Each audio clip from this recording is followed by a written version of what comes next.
So, thank you very much for this nice introduction. Good afternoon, everyone, and welcome to my presentation.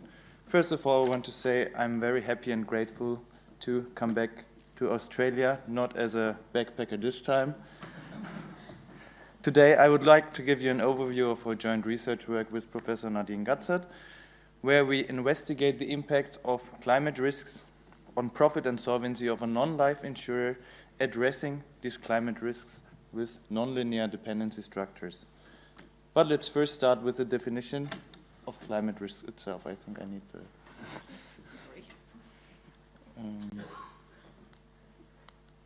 Yes.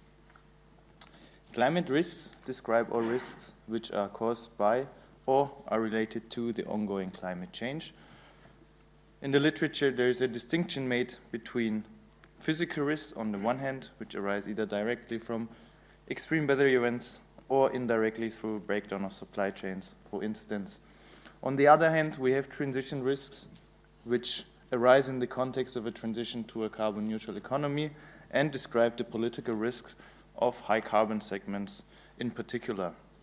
Both of these risks have an impact of a balance sheet of a non-life insurer, whereby physical risks mainly affect liabilities and transition risks mainly affect assets. Therefore, dependencies between physical and transition risks can extend to dependencies between assets and liabilities. There is a need for a comprehensive assessment of physical and transition risks in a climate stress test, as for example, in the European insurers are required to include climate scenario analysis within their own risk and solvency assessment since last year, which is expected to get quantitative this or next year. Also, the short-term nature of possible shock scenarios is pointed out. The aim of this paper is to study the impact of dependencies between physical and transitional climate risks on the default probability and profitability of a non-life insurer using tail dependencies. The impact on liabilities is given in the context of accumulation of climate-related extreme weather events and the resulting catastrophic losses. This can be reflected by a heavier tail of the claims distribution in general. The impact on assets is given in the context of a sudden and disorderly transition, whereby market and credit risks, especially in high carbon segments of the economy, play a significant role. The impact of dependencies between assets and liabilities, which is the focus of our research, is given in the context of a sudden transition which is following one or more natural disaster. As for example, sharp increase in physical risks requires a delayed and disordered transition. The main questions to be answered are which mathematical approach or approaches can be used to model these influences, to what extent do these effects accumulate and impact on non-life insurers, shortfall risk and expected surplus in terms of a scenario analysis, and how can risk-adjusted pricing and reinsurance mitigate these effects. Let's first start with our liability model. This is based on the collective risk model, which should be commonly known, where the total amount of claims up to time t is modeled as a stochastic sum over the individual claim severities xi from I equals 1 to nt, and nt describes the claim frequency. In the basic model, these random variables are assumed to be independent from each other, and the xi are assumed to be IID. In order to incorporate dependencies between the claim severity x and the claim frequency n, we make following reformulation through a partition into 52 weekly subsums, and by replacing the individual claim severities by the average claim severity xw, we can now apply dependency structures between x and w. What was the intention for this reformulation? Empirical data shows that in the case of nat cat events, not just the number of claims is exceedingly large, but also the average severity of these claims. Therefore, more and more intense nat cat events can be represented by a upper tail dependence between the random variables, claim severity, and claim frequency. This is done by what we chose, a Clayton copula. The claim frequency is assumed to be Poisson distributed, and the claim severity follows on a normal distribution approximately due to central limit theorem and sufficient high number of claims in a certain week. How does this affect the density of the annual claims? As we see here, the solid line describes the independent case, and as the strength of dependence increases, the upper tail of the claims distribution gets heavier. So we incorporated physical climate risks without changing the distributions, just with applying another dependency structure. What was exactly the property we wanted? In the next step, we incorporate climate risks into our asset model. A transition is assumed to happen in the only efficient way, which is a increase in carbon price. So a sharp and unexpected increase in carbon price would have an instantaneous impact on commodities such as coal, oil, and gas, and this would have indeed spillover effects on various industries, which would be, for example, increasing interest rates and credit spreads for corporate and also sovereign bonds, and sharply declining equity prices, which highly depend on the industrial sector. The quantitative results of the 2022 IOP stress test, which were for European insurers, showed that in the adverse environmental scenario, they received a drop of 12.9% in average of all of the whole assets, which is depending on the asset structure and their investments in high carbon industries. What we use in our modeling is that the shock factor is substantially higher for brown investments, which include mining and quarrying, petroleum, mineral and non-metal, electricity, and transport industry. So these are the 5 industries which suffer the highest shocks. We address this by assuming that a proportion of assets, QBI, is invested in brown investments, such as corporate bonds and equity, and the annual asset return rate is then composed as a convex combination from the brown return rate and what we call other return rate. As I said before, the shock factor for the brown investments is higher than for the other investments. We assume normal distribution, which is a common assumption for return rates, and also a correlation between other and brown investments. The 1-year asset value is then the initial asset value, which gets paid interest. Now, to come to the core of our research, the delayed transition, what we also heard today in the morning, the 1.5 degree scenario seems infeasible already in some studies. 2% even seems very hard to accomplish. That's why this is a scenario which is high of relevance. Therefore, by assuming that the increase of physical risks, which would be definitely measurable on the liability side of a non-life insurer, would require an abrupt or more abrupt transition of the economy, leading to higher transition risks on assets.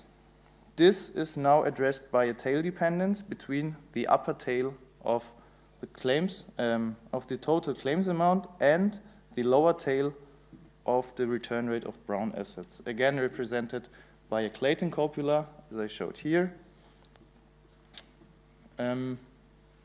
This means if we have a high total claims amount, so high in its own quantile range, then this is associated with or related to a low return rate for brown investment.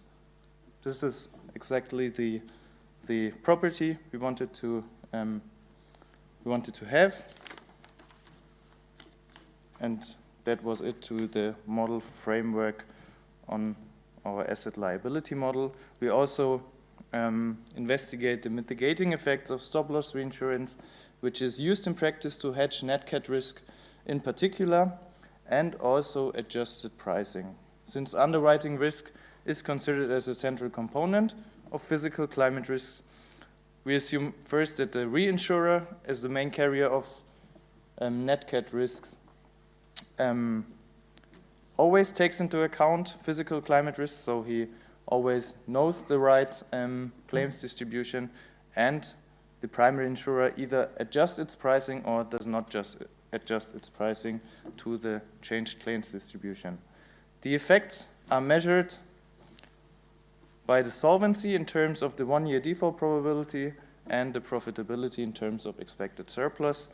These are the input parameters. Solvency and profitability. Our input parameters are based on German non-life data from 2010 to 2021. And the last 4 values will be subject to sensitivity analysis on the end of this presentation. Our scenarios are mainly based on the NGFS scenarios, whereby we have the orderly transition, which is our baseline setting without any climate risk exposure. The disorderly transition, where we just have our asset shock, our hothouse world scenario, where we just have the shift of our claims distribution, the simultaneous impact of both asset and liability shock, and what we introduced too little too late plus tail scenario, where we add tail dependencies between Brown investment and claims. Our initial equity is calibrated to reach the EU upper bound for solvency of 0.5%. In our disorderly transition scenario, as a short reminder, we had a 12.9% drop in assets, which this is a significant decrease of the expected surplus of minus 44% and an increase of default probability to over 7.5%. In our hothouse world scenario, so with the shift of our claims distribution, we see also a decrease on our expected surplus and also a significant increase on our default probability to 0.8%. What we also see is that through a combination of stop-loss reinsurance and adjusted pricing, we can reach a position which is even better than the baseline setting due to our higher premium income if we adjust our pricing timely. In the too little too late scenario, we see on the left side, which is basically the sum of the individual effects. But on the right side, this is a even greater increase. By adding tail dependencies, we see the surplus is not affected at all, since this tail dependence does not affect average values such as expected surplus, but it indeed affects tail measures such as the default probability. In order to check the robustness of our model, we investigate the sensitivity of the default probability to strength of dependence between Brown investments and total claims, where we see, yes, we have a positive relationship between strength of dependence and default probability, but it is decreasing in slope, and the slope of the sensitivity curve cannot be eliminated but by the mitigating effects. In contrast to that, we see in our physical risk side that we have again a positive relationship. So this is the too little too late plus tail scenario. So by increasing strength of dependence between claims frequency and severity, we have an increasing default probability. But this sorry. But this can be mitigated by a combination of stop-loss reinsurance, which is the dashed line, and adjusted pricing, which is the dotted line. So by a combination of both, we can eliminate the sensitivity of the strength of dependence, whereby stop-loss reinsurance tends to reduce the intercept and risk-adjusted pricing tends to reduce the slope of the curve. The sensitivity to our proportion of Brown investments is clearly linear, and mitigating effects also don't decrease the slope of the line. And to our last point of our sensitivity analysis, where we consider the correlation between Brown and other assets, we see the default probability is highly dependent on the correlation between Brown and other assets, because as the dependence between Brown and other assets increases, the dependence between total claims and the Brown sub-portfolio extends to a dependence between claims and the whole asset portfolio.